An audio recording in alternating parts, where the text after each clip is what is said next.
Monkey Man is a film that was so close to never getting distribution, but it's here now, and well... There you are. You are a beast.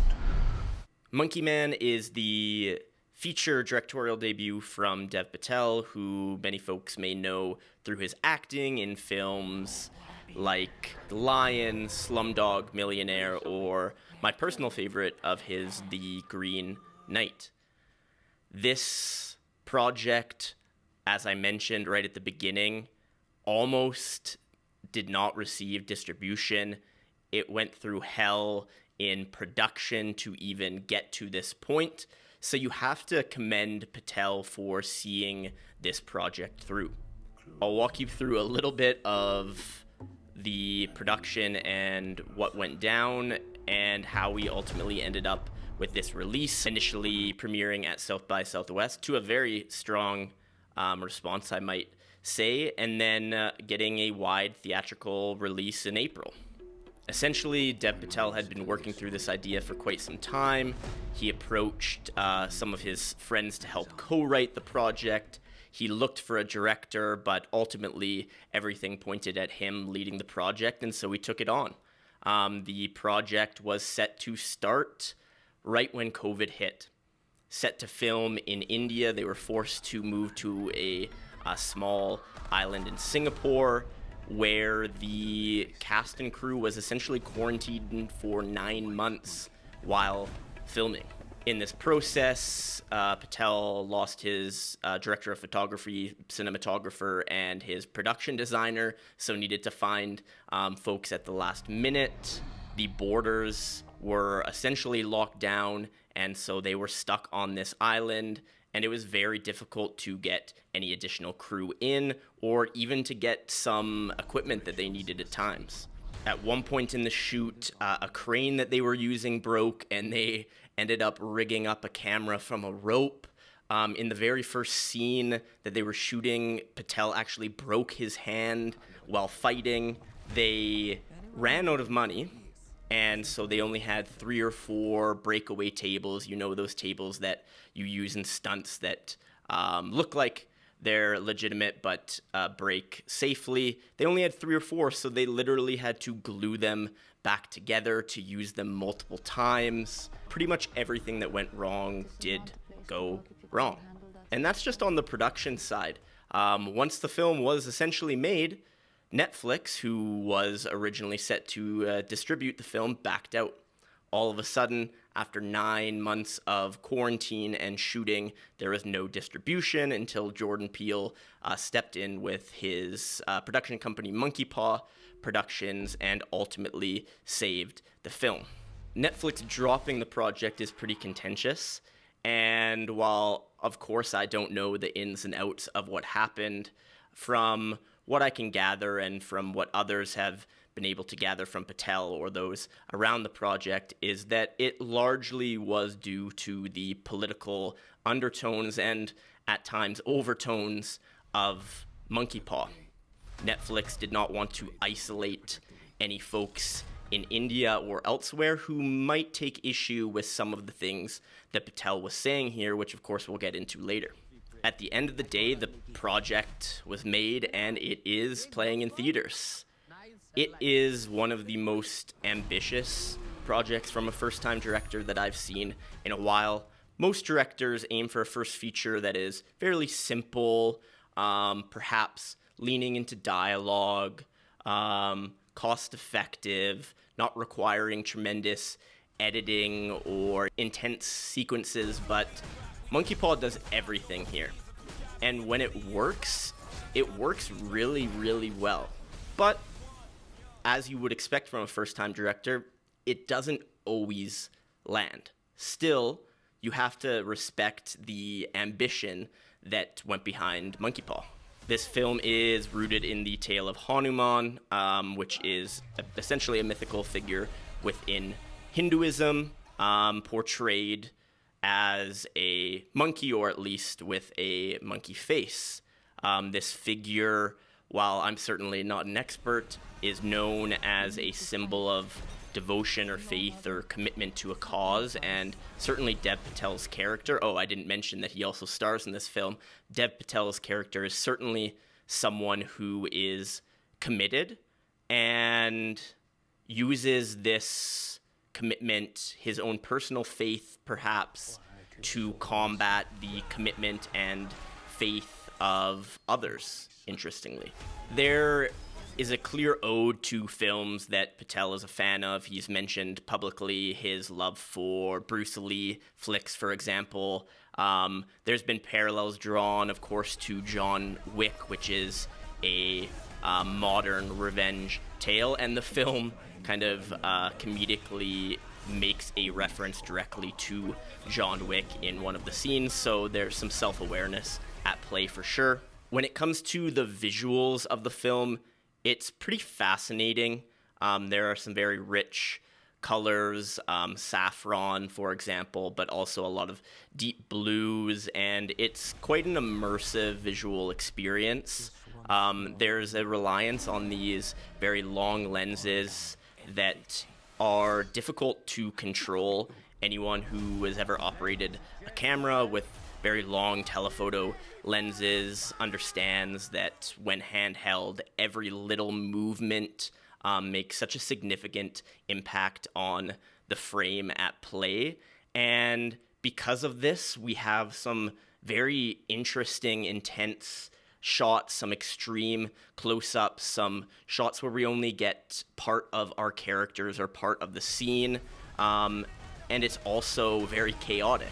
There aren't too many shots with very wide lenses where we're capturing every bit of the action. It's very hyper-focused on very specific parts, which requires tremendous choreography and planning when it comes to shooting.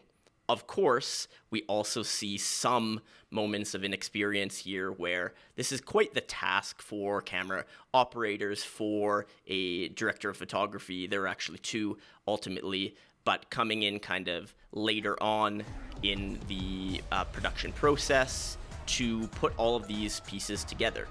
And sometimes it does feel a little bit disjointed. This can also be said for the editing. There's so much going on. There is a pace that is extremely quick for really the vast majority of Monkey Man. And sometimes I wish that we could just breathe, that we could just hold a shot for more than a couple of seconds. But this chaos is, of course, intentional and was created for a reason by Patel. Within these crazy action sequences, some of the best of the year, there's pretty extreme violence, so I would not watch this one if you are feeling particularly queasy on the day. There is your kind of standard extreme crazy violence that you get in most action picks, but there's also some violence that's rooted in trauma and might kind of hold a greater impact for some folks. There, of course, are some innovative sequences within the action. There's one scene in particular that I recall of Dev Patel wrenching a knife further into an enemy using his mouth, which was particularly bloody and violent. So again, if that's not your style, I would probably urge you to take a step back. The score is quite interesting here. It is a clear blend of kind of Western action style music that you would expect, but then combined with more traditional Indian music, oftentimes used in intense action sequences with instruments like the sitar, kind of providing a sense of calmness for Patel's character as he's literally going around and killing a bunch of the people that he despises. An interesting kind of glimpse into the dual nature of Patel's character, which I'll touch on in a second. And beyond Patel's ambition as a director, he also starred in this film, as I mentioned. I cannot imagine the amount of stress on set in this island in Indonesia. he performed quite well. Like I said, I was a big fan of Patel's work in the film The Green Knight from a couple years ago, and he put forward a very strong performance. He does not speak much through the film, right? Again, because this is part of his character, right? He is looking inward, he is looking toward his own faith, his history, and he doesn't need to express himself through words. So he holds a lot of his performance in his face, and you can see subtly these expressions of trauma, of anger, very, very deep anger.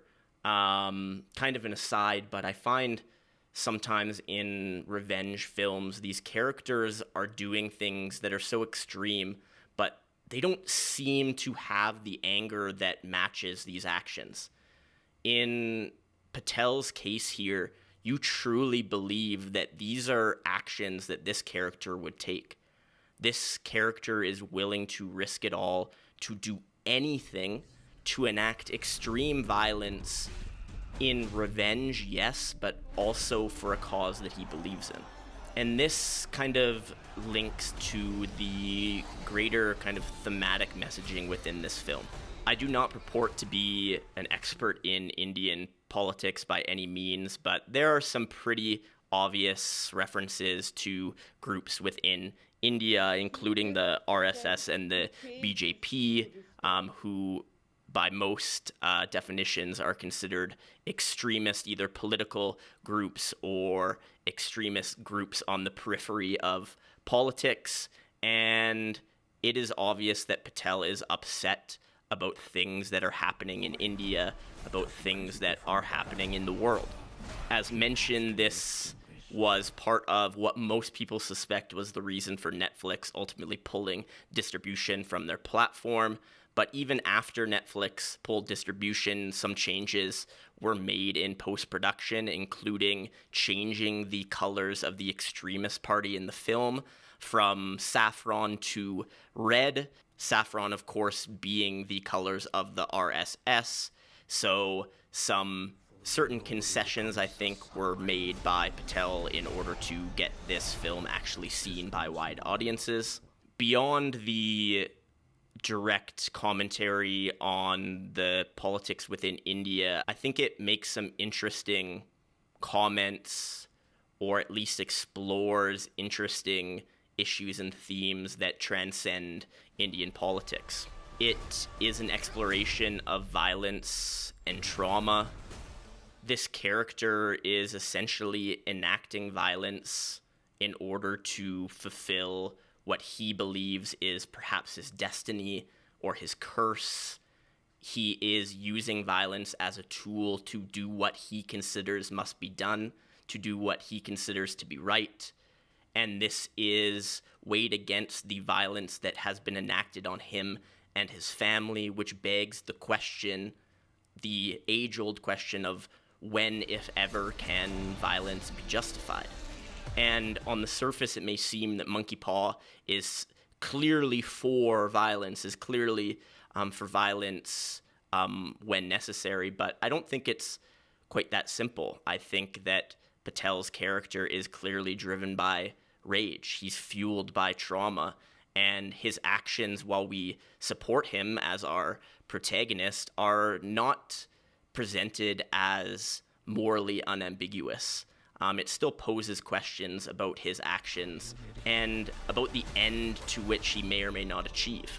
Beyond that, there's an exploration of class, and specifically the caste system within India, how difficult it is to move up this social hierarchy with very clear divides within the social stratification of the nation. Perhaps most interesting to me, though, is this exploration of duality, something that I've talked about before in a few different projects, something that I'm personally drawn to, and it is, again, quite evident that this is being explored.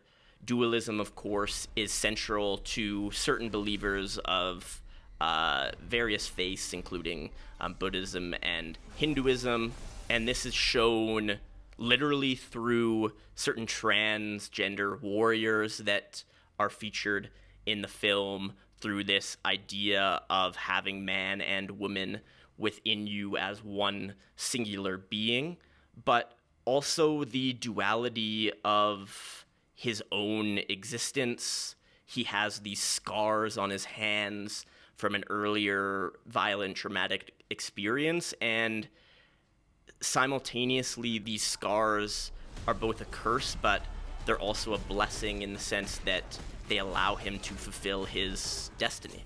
And of course, there is the very dual nature, the very irony, at least on the surface, of Patel's own actions.